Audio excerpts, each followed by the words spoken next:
नमस्कार दोस्तों, आज की इस विशेष वीडियो में हम एक ऐसे विषय पर बात करने जा रहे हैं जो हर सुहागिन स्त्री से जुड़ा हुआ है। सिंदूर। सिंदूर केवल श्रृंगार की वस्तु नहीं है। यह भारतीय संस्कृति में सौभाग्य, पति की दीर्घायु और घर की समृद्धि का प्रतीक माना गया है। लेकिन क्या आप जानते हैं कि सिंदूर लगाते समय की गई एक छोटी सी भूल आपके जीवन पर नकारात्मक प्रभाव डाल सकती है? वही भूल आज हम विस्तार से समझेंगे। सिंदूर का आध्यात्मिक महत्व। सनातन परंपरा के अनुसार सिंदूर में माता पार्वती और माता लक्ष्मी दोनों की कृपा समाई होती है। कहा जाता है कि जिस स्त्री की मांग में सही विधि से सिंदूर चमकता है, उसके पति पर आने वाली विपत्तियां दूर रहती हैं। पुराने ग्रंथों में उल्लेख है कि सीता माता, द्रौपदी और सावित्री ने भी सिंदूर को अपनी शक्ति का केंद्र माना था। इसीलिए इसे लगाते समय मन का भाव सबसे महत्वपूर्ण होता है। नंबर 2, वह सबसे बड़ी गलती कौन सी है? अक्सर महिलाएं जल्दबाजी में बिना स्नान किए या गुस्से के मन में सिंदूर लगा लेती हैं। शास्त्र कहते हैं कि अशांत मन में लगाया गया सिंदूर फल नहीं देता। यह पहली और सबसे बड़ी भूल है।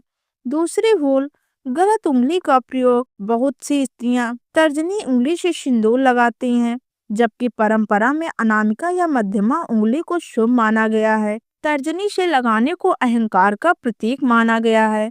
नंबर 3, दिशा और स्थान का ध्यान। तीसरी भूल होती है दिशा की। सिंदूर हमेशा पूर्व या उत्तर की ओर मुड़ करके लगाना चाहिए। बाथरूम, टूटे शीशे के सामने या अंधेरे कमरे में मांग भरना अशुभ माना जाता है। इससे सौभाग्य की ऊर्जा खंडित होती है। नंबर 4, एक प्रेरक कथा। अब मैं आपको गौरवपुर नाम की एक सच्ची जैसी लगने वाली कथा सुनाती हूँ। उसी गांव में राधिका नाम की नवविवाहिता रहती थी।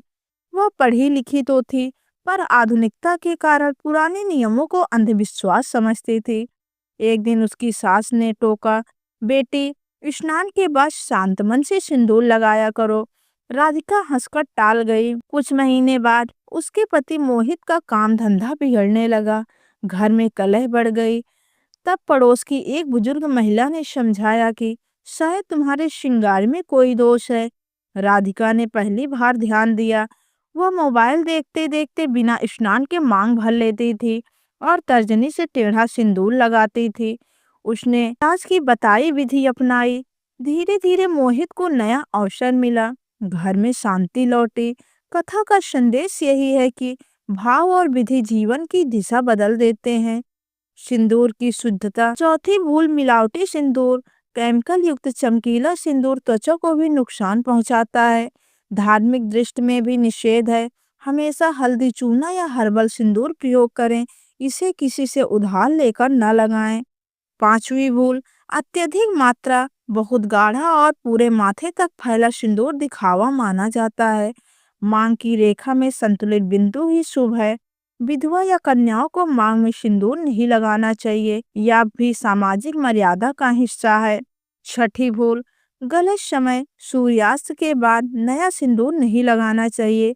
रात में केवल पहले से लगा सिंदूर ठीक किया जा सकता है। विशेष पर्व करवा चौथ, तीज, शुक्रवार, इन दिनों विधि पूर्वक लगाना बहुत फलदायी माना जाता है। सिंदूर हाथ में लेते ही एक छोटा सा मंत्र मन में बोलें, ओम श्री सौभाग्याय नमः। बिना स्मरण के यांत्रिक ढंग से लगाना। सातवीं भूल है शीशे से जुड़ी मान्यता। आठवीं भूल, टूटे या धूल भरे शीशे के सामने लगाना। ऐसा शीशा नकारात्मक तरंगे देता है। इसीलिए साफ दर्पण प्रयोग करें। बेहतर हो कि पूजा घर के पास छोटा दर्पण रखें। नौवीं भूल, पति की उपस्थिति में भी स्वयं ही पहली बार सिंदूर लगाना। विवाह के बाद पहला सिंदूर पति के हाथ से ही लगाना चाहिए। इससे संबंध में अपनापन बढ़ता है। 10वीं भूल, टेढ़ी मांग। मांग की रेखा जितनी सीधी और केंद्रित होगी, उतनी ही ऊर्जा संतुलित रहेगी। माथे के बीच स्थिर सुषुम्ना नाड़ी को इसका केंद्र माना गया है। मैं आपको वे उपाय बताती हूँ जिन्हें अपनाकर आप किसी भी दोष को सुधार सकती हैं। हर शुक्रवार स्नान के बाद चुटकी भर सिंदूर माता पार्वती के चित्र पर अर्पित करें। फिर वही सिंदूर लगाएं। सिंदूर की डिब्बी कभी खाली ना रखें। उसमें एक लौंग डालकर रखें। नंबर 3, गुस्से में पति से झगड़े के तुरंत बाद सिंदूर न छुएं, पहले जल पीकर शांत हो जाएं। नंबर 4, यात्रा पर जाते समय डिब्बी साथ रखें, पर जमीन पर न रखें। नंबर 5, किसी अन्य स्त्री की मांग का सिंदूर देखकर ईर्ष्या भाव न लाएं। काशी के पास एक नगर में कीर्ति नाम की महिला थी। वह बहुत धार्मिक थी, पर एक भूल कर बैठी, अपने सिंदूर को मजाक में सहेली को दे दिया। उसी सप्ताह पति का स्वास्थ्य बिगड़ा। पंडित ने कहा कि सिंदूर दान नहीं, केवल भेंट के रूप में नया दिया जाता है। कीर्ति ने नया सिंदूर लेकर विधि से लगाया, तब स्थिति सुधरी। वैज्ञानिक नजरिया से देखा जाए तो मांग के स्थान पर रक्त संचार अधिक होता है। केमिकल युक्त सिंदूर से एलर्जी, बाल झड़ना, सिर दर्द हो सकता है। इसीलिए परंपरा के नियम कहीं न कहीं स्वास्थ्य से भी जुड़े होते हैं। सामाजिक मर्यादा, सार्वजनिक स्थान पर चलते फिरते सिंदूर लगाना, इसे निजी और सम्मानित क्रिया माना गया है। उसी तरह 15वीं भूल है झूठे हाथ से लगाना। खाना खाते समय या रसोई में काम करते हुए मांग भरना निषेध है। करवा चौथ पर लाल कपड़े पहनकर अनामिका से पतली रेखा लगाएं। तीज पर सिंदूर के साथ मेहंदी का मेल शक्ति बढ़ाता है।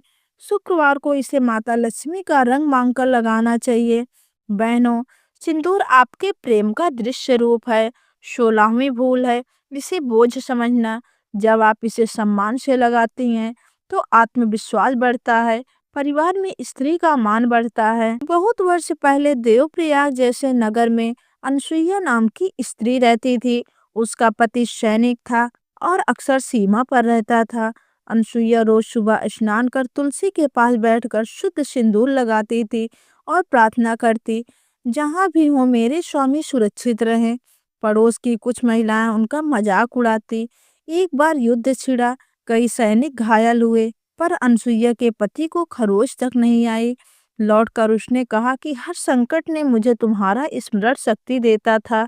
इस कथा से 17वीं सीख मिलती है कि स्त्री का विश्वास अदृश्य कवच बनता है। आधुनिक पीढ़ी की बहू नियम तोड़े, गुस्से में सिंदूर लगाया, दिशा का ध्यान न रखा, पति के साथ कलह हुई। अंततः उसने सास की डायरी पढ़ी जिसमें सारी विधियां लिखी थी। उसने फिर से मर्यादा अपनाई और परिवार एकजुट हुआ। यह 18वीं सीख थी कि परंपरा पीढ़ियों का अनुभव है। सिंदूर लगाते समय यह गलती भूलकर भी नहीं करनी चाहिए।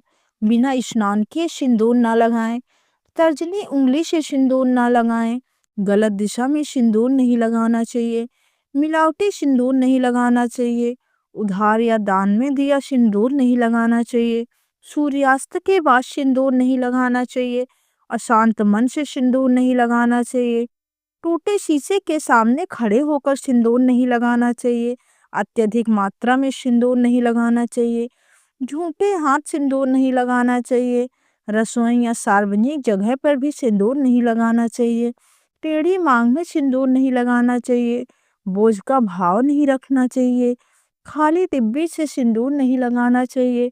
ईर्ष्या भाव, किसी का सिंदूर देखकर हमें ईर्ष्या नहीं करनी चाहिए। तो प्रिय दर्शकों, आज हमने जाना कि सिंदूर से जुड़े हुए 15 से अधिक भूलें कौन सी हैं जिन्हें कभी नहीं करना चाहिए। आप नियमों को अपनाइए, अपने अनुभव कमेंट में लिखिए और चैनल को सब्सक्राइब जरूर कीजिए। माता पार्वती आपकी मांग में शक्ति दें, माता लक्ष्मी आपके घर में वास करें। इसी शुभकामना के साथ मैं आप लोगों से विदा लेती हूँ। जय माता दी, जय सौभाग्य, धन्यवाद।